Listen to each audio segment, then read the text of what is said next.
Dave Owens, your garden guy. Hey guys, we're back with a lot of different types of plant material you might want to decorate in around your home. We're looking at a bunch of beautiful Christmas trees, and these are your cut type trees, but there's a lot of living type trees you might want to try. We showed you a couple of them earlier, but another one that is one of my favorites, and it is called a Norfolk Island pine. You can see this guy's all decorated up. Now when you're planting these guys, you want to make sure that you're actually planting them, or planting this one where it's getting some indirect sunlight. What does that mean? Early morning sun, afternoon shade is going to be the ideal situation.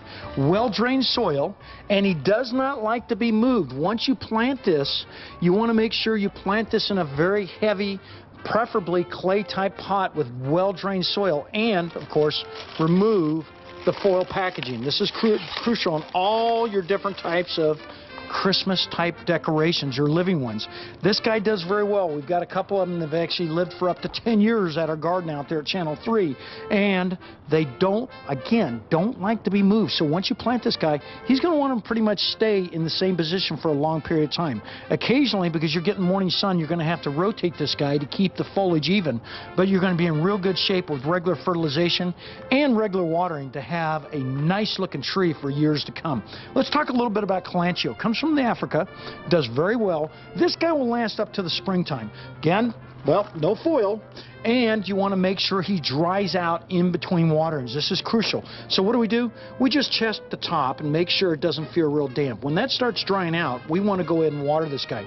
Regular fertilization is going to be really crucial on the Kalanchoe, and of course, deep and frequent watering. About every 3 to 5 days, and you're going to be on your way.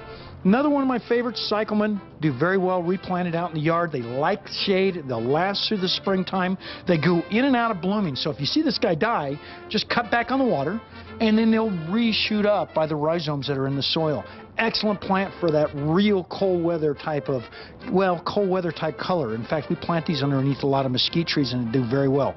Last but not least is, of course, our favorite, and it's our standby. It is our poinsettias. Now, one thing about poinsettias, take a look at these guys right here. These are the bracts. These are the little flowers right here. The less open these are, the fresher the poinsettia is. So you want to see a lot of closed type flowers in the middle of this guy when you're purchasing it. Again, you want to make sure this guy's drying out in between waterings, removing the foil packaging, make sure the water flows all the way to the bottom, keep it out of any type of drafts or cold type temperatures, and especially frost, and regular fertilization. Once he starts going dormant in the springtime, you can go ahead and keep this guy as a house plant, and he should rebloom for you in the fall, as long as you go through the dark period time and you look that all up on the internet. You want to keep this guy fairly dark for 12 hours during a period, and that's how they get these beautiful red bracts. So there you go. Lots to choose from, lots to do, and all of them do very well out here in the desert Southwest. Back to you.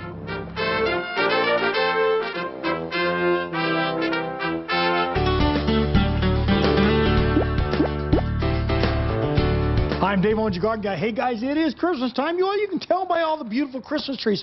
If you've got a live one, well, folks, first off, make sure you've got plenty of water. These guys will drink actually gallons of water every day. And this is especially important when you first get it home. So keep in mind, you want a very long-lived type tree like these nobles, and you want to make sure that you've got plenty of water on them and a fresh cut when you first get home. Now, as for some different types of plant material you might want to purchase this time of year, and long-lived all at once, you might want to try something like this amaryllis. And you can take a look at this right here. This comes in a bulb right here, and you can replant these guys in your garden area. In fact, they'll last for years to come. I've got a couple at the Channel 3 garden that do very well. When you're maintaining these guys, keep in mind, like most of the plant material you're looking at, they want to dry out on the surface in between waterings. A little bit of fertilizer will go a long ways. In fact, every 2 to 3 weeks while it's blooming would be the best thing. Then you let it go dormant. It'll go dormant during the summertime, come back in the fall, and then rebloom basically late winter. Excellent plant, holds up. Amaryllis is the name. Another one you might want to try is your rosemary out there. You can purchase these at a lot of the box stores out here, and you can see these rosemary do very well out here in desert Southwest. Keep in mind though, you're going to have to make sure that you remove this foil packaging. In fact, well-drained soil is crucial. So when you're removing this, make sure you remove it.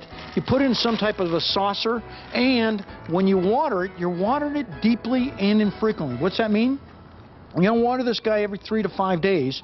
You're going to make sure that you actually take that saucer that this guy's going to sit in, and you're going to remove that water. He does not like wet feet, so it's very crucial that you go ahead and probably make sure that you're watering correctly. They don't need a whole lot of fertilization, and they'll take full sun out here in the desert Southwest. And let's talk about this little guy right here. There's a couple different types of pine trees. Your stone pines, your different types of eldericas, all types of different pines, and they do very well out here. Again, this foil packet has got to come off. If he has wet feet, you're going to end up with a problem. You can plant these guys in your yard, and they grow very large. In fact, we've got a couple of them out there that have grown almost 40 to 50 feet out at our Channel 3 garden. So give this guy plenty of room, but it's an excellent plant to grow out here in the desert Southwest. So when we get back, well, we're going to talk a little bit about the different types of poinsettias, cyclamen, Norfolk Island pine, and one of my favorite, Kalanchoe.